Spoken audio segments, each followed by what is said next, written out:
لا تنسى الاشتراك في القناة وتفعيل الجرس لمتابعة أخبار المملكة المغربية الشريفة.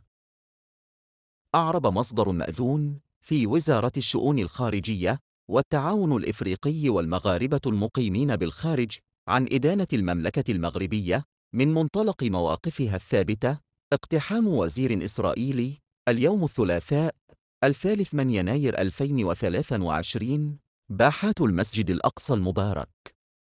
وأكد المصدر نفسه أن المملكة المغربية التي يرأس عاهلها لجنة القدس تدعو إلى الحفاظ على الوضع القانوني والتاريخي القائم في مدينة القدس والمسجد الأقصى والحد من التصعيد وتفادي الأعمال الأحادية والاستفزازية. وأدانت دول عربية عدة اقتحام وزير الأمن القومي الإسرائيلي اليميني إيتمار بن غفير الثلاثاء باحة المسجد الأقصى، معتبرة أنها خطوة استفزازية وتنذر بالتصعيد.